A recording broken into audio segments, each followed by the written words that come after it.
4:45-এর down Panskura local. দুটি ছেলে মুখোমুখি বসে গল্প করছে। আমি বসেছি ওদেরই একজনের পাশে। তখনও ট্রেন ছাড়েনি। সম্ভবত ছেলে দুটি কলেজ থেকে ফিরছে বলেই মনে হলো। আমার পাশে বসা ছেলেটির মোবাইলে রিং বাজতে শুরু করলো।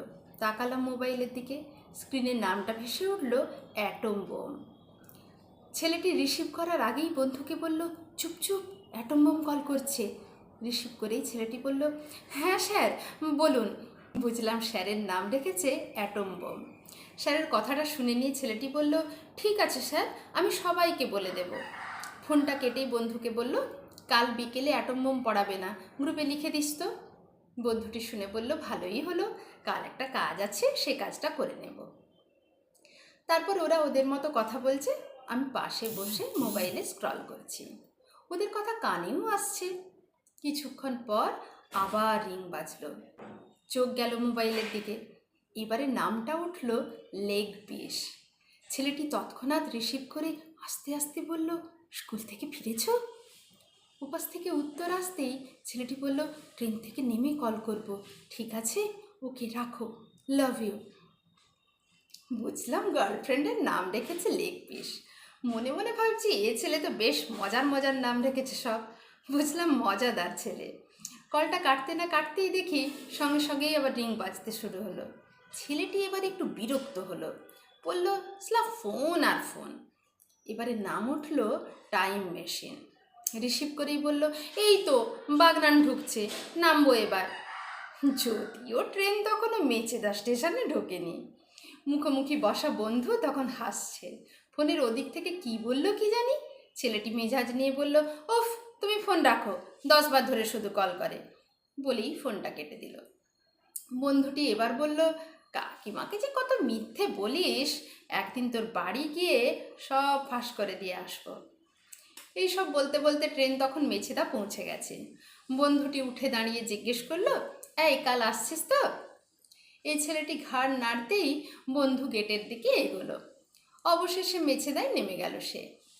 আমি ভাবলাম এই মজাদার ছেলের সাথে একটু ভাব জমাই। নিজে থেকেই জিজ্ঞেস করলাম, নামবে কোথায়? বাগনান। আপনি? তোমার থেকে আর একটু দূরে যাব। যাই হোক, তোমার ফোন কলারদের নামগুলো বেশ মজার, দেখে মজা লাগলো বেশ। ছেলেটি আমার দিকে অনুসন্ধিৎসু চোখে তাকিয়ে হেসে বলল, ও, আপনি লক্ষ্য করেছেন? হ্যাঁ, তা করেছি বই কি, একদম পাশে বসেছ, না তাকিয়ে আর যাই কোথায়।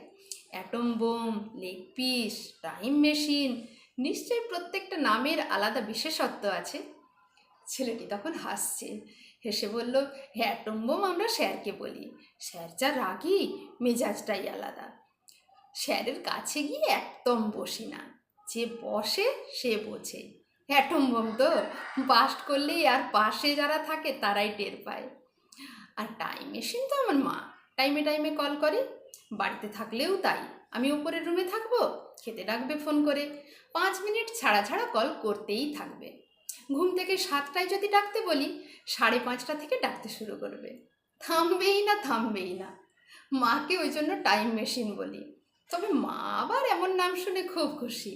আমার মাসিকে গর্ব করে সেদিন বলছে, জানিস অঙ্কুশ আমাকে টাইম মেশিন বলে। শুনে আমিও হাসছি। এমন সুন্দর ব্যাখ্যা পেয়ে মনের খোরাকটাও বেশ মিটছে। কিন্তু গার্লফ্রেন্ডের নাম লেগ পিস কেন, এটা না জানতে পারলে মনে এবার লেগ পিসের ব্যাখ্যা দেবে। দেখলাম টাইম মেশিনের ব্যাখ্যা দিয়ে ছেলেটি থেমে গেল। বুঝলাম এটা আর নিজে থেকে বলবে না। আগুন জ্বলতে জ্বলতে নিভে গেলে তাকে একবার খুঁচিয়ে দিলে আগুন যেমন জ্বলে ওঠে, এক্ষেত্রে তাই হলো। হেসে বললাম, আর লেগ পিস তো তোমার গার্লফ্রেন্ড, তাই না? ছেলেটি বড় বড় চোখ করে একটু অবাক হয়ে হাসি মুখে বলল, এই রে, এটাও বুঝে গেছেন? আপনি তো দেখছি পুরো গোয়েন্দা। আসলে আমি আমার গার্লফ্রেন্ডকে ভালোবেসেই লেগ পিস বলি। স্যারের কোচিংয়ে একবার পিকনিক হয়েছিল, তখন ওর সাথে আমার প্রেম হয়নি। খেতে বসার আগে ও চিৎকার করে বলল, স্যার আমার লেগ পিস চাই, লেগ পিস চাই। সেই থেকে ওর নাম হয়ে গেল লেগ পিস। ওর আসল নাম হলো নীলাশা, তবে লেগ পিস বলতেই বেশি ভালো লাগে। আমি শুনে আবার হাসছি। যাই হোক, বেশ খানিকক্ষণ আরও অনেক কথা হলো। মন খোলা ছেলে, ছেলেটিও এবার আমাকে এটা সেটা জিজ্ঞেস করতে শুরু করলো। বাড়িতে কে কে আছে, আমি জব করি কি না, বিয়ে করেছি কি না, এইসব। ইতিমধ্যে ট্রেন তখন অনেকটা পথ চলে এসেছে, বাগনান ঢুকবে ঢুকবে। ছেলেটি হেসে বলল, আপনিও বেশ মিশুকে মানুষ আর মজাদার, ভালো লাগলো কথা বলে। হোয়াটসঅ্যাপ নাম্বারটা দিয়ে রাখুন না, মাঝে মাঝে কল করব। আমি নাম্বার দিতেই ছেলেটি বলল, সেভ করে নিচ্ছি। দেখলাম ছেলেটি হাতটা একটু ঘুরিয়ে আমাকে আড়াল করে সেভ করলো নাম্বারটা। আমার তো গোয়েন্দার চোখ, আমিও ততক্ষণে আর চোখে তাকিয়ে দেখে নিয়েছি আমার নামটা। ছেলেটি আমার নাম দিল গুপ্তচর। নমস্কার।